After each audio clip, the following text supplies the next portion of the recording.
दोस्तों, जैसा कि मैंने बताया था कि अब हम बहुप्रतीक्षित अटल टनल के पास पहुंचने वाले हैं। मोरू, खरसू और चिनार के शानदार वृक्ष इस पूरे चार चांद लगा दे रहे हैं। इस ये देखिए सामने बोर्ड लगा हुआ है, Atal tunnel Rohtang border roads organisation के द्वारा बनाया गया इंजीनियरिंग का एक बेहतरीन नमूना। ये 10,400 फीट समुद्र तल से ऊंचाई पर है, जो वर्ल्ड की सबसे ऊंची टनल में से एक है। भारत की सबसे लंबी, सबसे खूबसूरत। वाव! इस टनल को आप देखते रहिए, बातचीत बाद में करेंगे। देखिए, पूरी दुनिया में आज जितना भी फिजिक्स ने उन्नति की है, मानव को हजारों प्रकार की सुख सुविधाएं दी हैं। इन सारी सुख सुविधाओं के लिए वैज्ञानिकों का और इंजीनियरों का बहुत बड़ा योगदान रहा है। बिना उनके द्वारा किए गए इस अथक परिश्रम, मानसिक एवं शारीरिक, ये कभी भी संभव नहीं हो पाता। इस विश्व को जो कुछ इन्होंने दिया है, मैं कहूँगा कि ये भगवान तो नहीं, लेकिन भगवान से कम भी नहीं है। जगह जगह पर साइन बोर्ड लगे हुए हैं, ये बता रहे हैं कि no overtaking, 60 kilometre per hour से ऊपर की स्पीड में भी आप मत जाइए। देखिए, जगह जगह यहाँ एग्जॉस्ट लगे हुए हैं, एयर कंडीशनर लगे हुए हैं, ताकि इसके अंदर गाड़ियों का जो धुआं है, वो धुआं आपका सफोकेशन न पैदा कर दे, लोगों के लिए नुकसानदायक ना हो। तो उसको सफाई की भी पूरी व्यवस्था की गई है।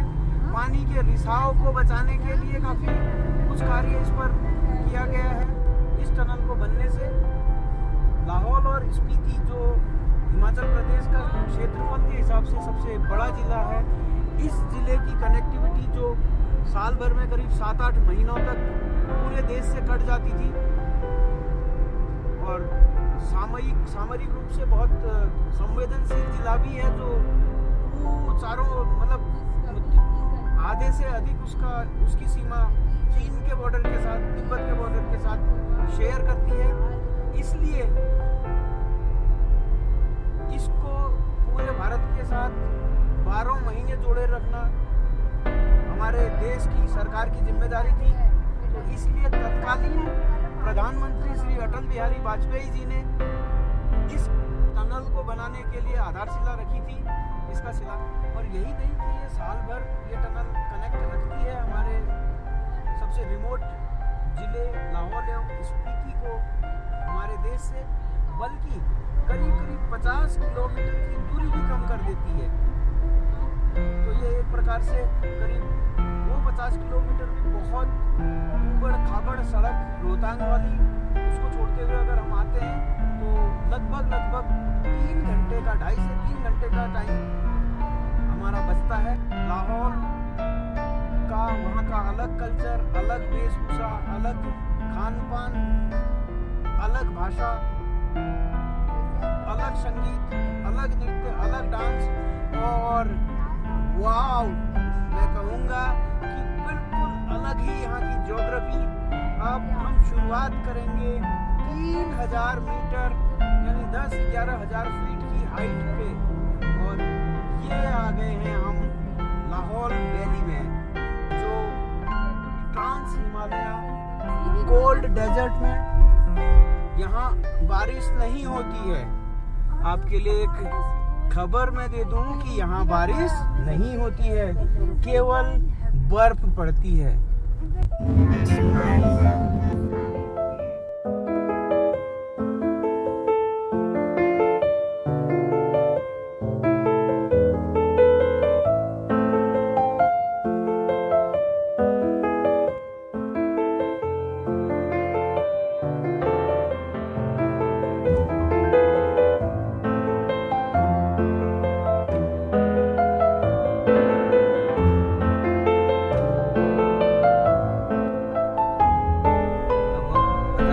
पार कर ही चुके थे। उसके बाद एक छोटा सा गांव आया सिस्सू, बहुत सुंदर। उससे हम आगे निकल चुके हैं। अब हम टांडी की ओर बढ़ रहे हैं, जो यहाँ से लगभग 15 किलोमीटर। पहाड़ों को बिल्कुल नंगे पहाड़ हैं, उनमें पड़ी हुई बर्फ बेहद ही रोमांचक और या यूं कहें कि आध्यात्मिक अनुभव हमें कराती हुई।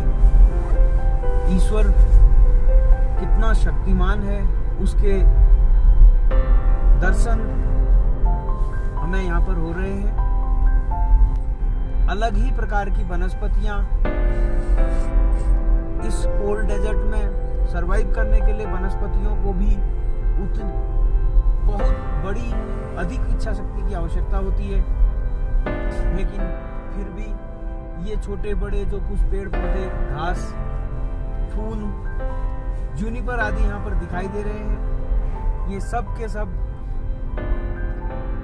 सुंदरता को। टोंटी बंद नहीं करते हैं बेटा यहाँ, कोई बात नहीं। टोंटी इसलिए बंद नहीं की जाती है नलों की कि यदि ये टोंटी बंद करेंगे तो चूंकि इन कोल्ड डेजर्ट्स में हमारे आसपास का वातावरण का तापमान अक्सर 0 डिग्री से नीचे चला जाता है, और जब 0 डिग्री से नीचे जाएंगे तो वो हिमांक की कंडीशन होती है। हिमांक अर्थात तो वो स्नो में या आइस में कन्वर्ट हो जाता है पानी, और जब पानी आइस में कन्वर्ट हो जाता है तो वो पानी के पाइप के अंदर जम जाता है, और उसके बाद जब हम टोंटी खोलेंगे तो उससे हमें पानी नहीं मिलेगा। और मोर ओवर कई बार ऐसा भी होता है कि उस पाइप के अंदर जो पानी है वो जमने के बाद उसका बन जाता है आइस, और आइस का जो वॉल्यूम होता है, उसका आयतन होता है, वो पानी के आयतन से अधिक होता है। इसलिए कितने ही मजबूत पीवीसी पाइप हो, चाहे जीआई पाइप हो, वो सब फट जाते हैं। ये इधर लिखा हुआ है छरमा का बाग। छरमा मैं आपको बता दूं, एक यहाँ प्लांटिंग की हुई है, शायद लेह में तो काफ़ी होता है। छरमा इसको लोकल लैंग्वेज में कहते हैं, और ये साइंटिफिक लैंग्वेज में इसका नाम होता है हिपोपी रेमेनॉइड्स। हिपोपी रेमेनॉइड्स एक बहुत अच्छा मेडिसिनल प्लांट है, जिसका जूस, स्क्वैश आदि बनाया जाता है और यहाँ के लोग प्रयोग करते हैं, जो शरीर के लिए गर्म भी होता है, एंटी कैंसरस प्रॉपर्टीज होती हैं, और साथ ही साथ एंटीऑक्सीडेंट्स से भी भरपूर होता है। शर्मा हिपोपी रेमेनॉइड्स।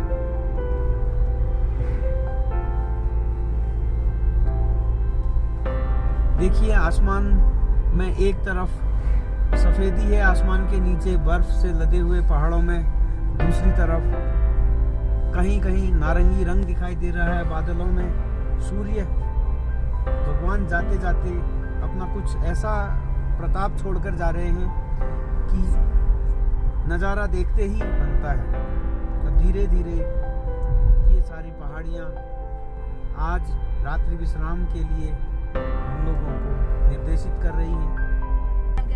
इको कैंप्स, यहाँ पर देखिए कुछ इको कैंप्स लगे हुए हैं। कोई रहना चाहे पथिक तो यहाँ पर रह सकता है।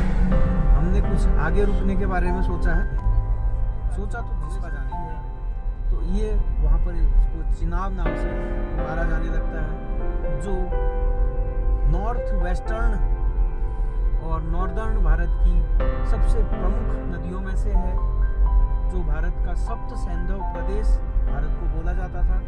उस सप्त सैंधव प्रदेश की 7 जो प्रमुख नदियां थी, सतलुज, ब्यास, चेनाब आदि, उन नदियों में से एक ये नदी है। इस नदी पर जम्मू कश्मीर राज्य में ही विश्व का सबसे ऊंचाई पर स्थित पुल बना हुआ है। ये नदी बाद में पाकिस्तान में चली जाती है और सिंधु नदी में अल्टीमेटली मिल जाती है। ये देखिए हम टांडी एक जगह यहाँ पर को है, वहाँ पर रुके हुए हैं। ये टेंट्स लगे हुए हैं। इन टेंट्स के भीतर हमने कल रात गुजारी है। मैं आपको अंदर थोड़ा सा इसका नज़ारा दिखा देता हूँ। ये हमारे बच्चे यहाँ पर सोए हुए हैं दूसरे टेंट में, और ये मक्कू। ये हम जिस्पा गांव को क्रॉस कर रहे हैं, जो सेकेंड लास्ट गांव है हिमाचल प्रदेश का, टुवर्ड्स गोइंग ले। बहुत सुंदर खूबसूरत वैली, चारों ओर बर्फ से लदे हुए पहाड़, और यहाँ पर कई सारे लोकल क्यूजीन के ढाबे और रेस्टोरेंट हैं। लेक्स, यहाँ पे रिवर साइड पे कैंपिंग है।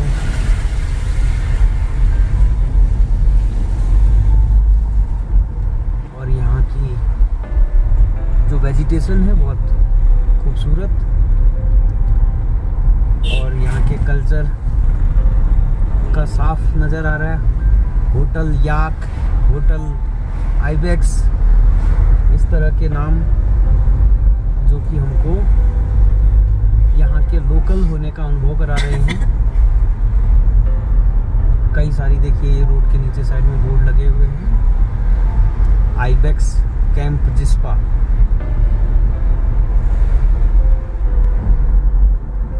Mighty mountain peaks are showing that almighty powers taking us towards upper and upper towards heaven, that is Leh.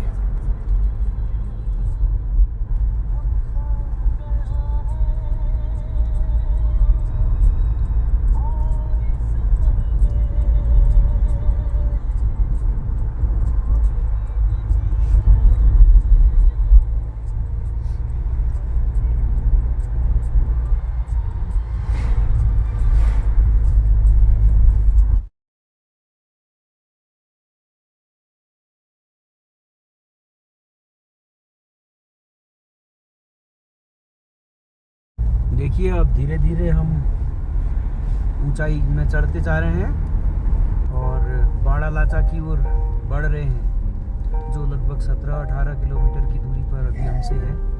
तो अभी हम और हाइट अटेन करते जाएंगे बाड़ा लाचा पहुंचने तक।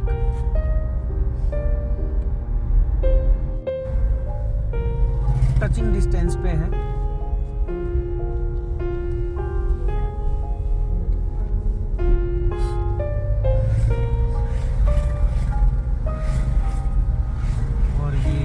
बाइकर्स की फौज आती हुई।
प्रकृति का अद्भुत नज़ारा है।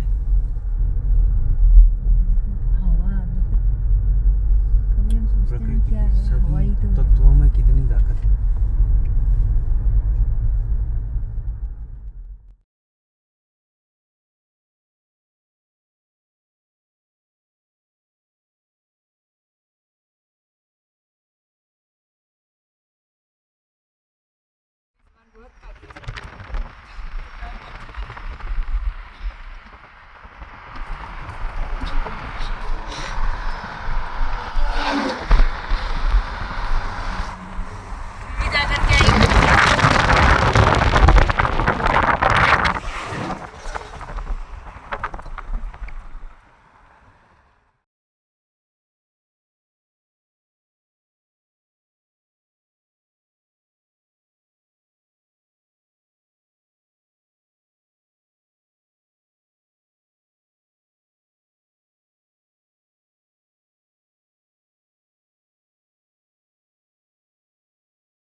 बकुला रिनपोचे। रिनपोचे। हेलो। ये है लेह का एयरपोर्ट।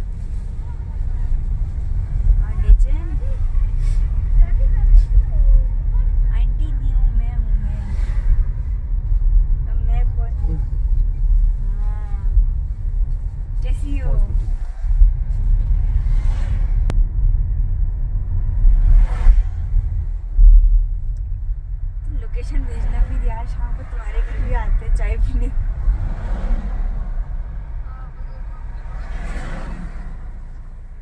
अच्छा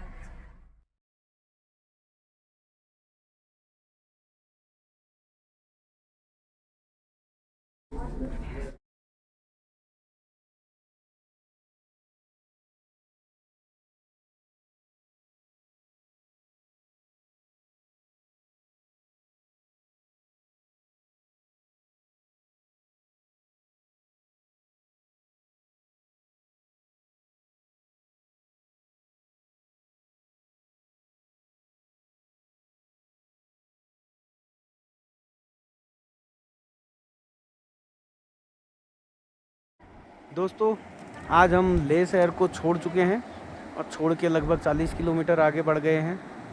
लेह से लगभग 217 किलोमीटर की दूरी पर लेक है सो मोरिरी, जो बहुत ही प्रसिद्ध लेक है, लेकिन अनटच्ड उसको हम कहेंगे।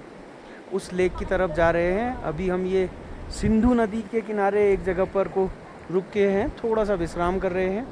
हमारा मक्कू पूरी मस्ती कर रहा है यहाँ पर को। ये हमारे बच्चे, ये भी इसका आनंद लेते हुए।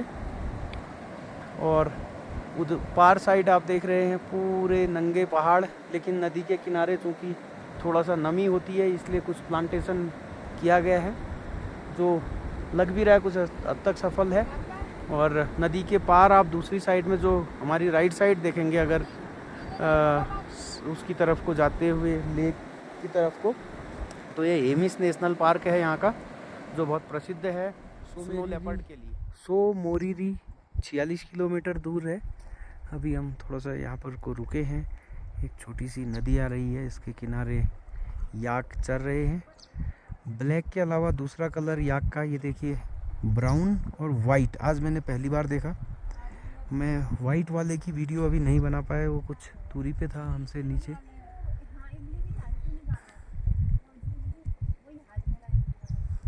बाकी इस कोल्ड डेजर्ट की महिमा आप समझ ही सकते हैं, देख लीजिए।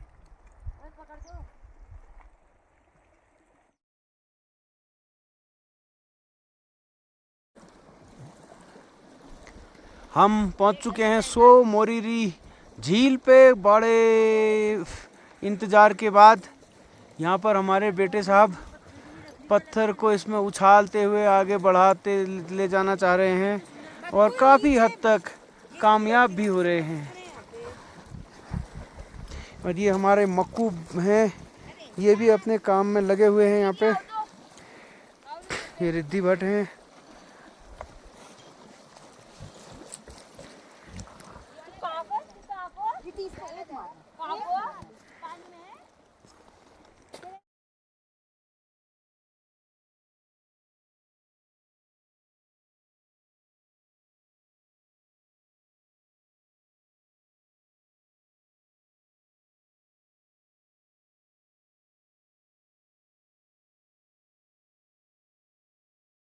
देखिए, हिमालयन बहुत कम ही इसके दर्शन होते हैं।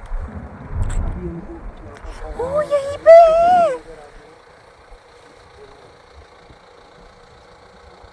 कितनी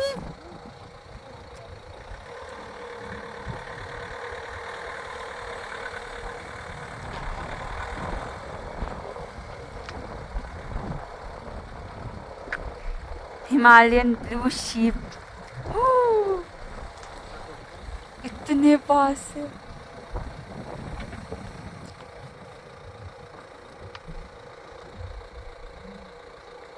चलो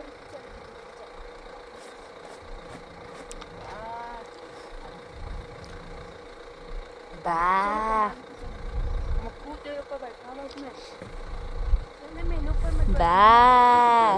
हाँ चलो बाय बाय।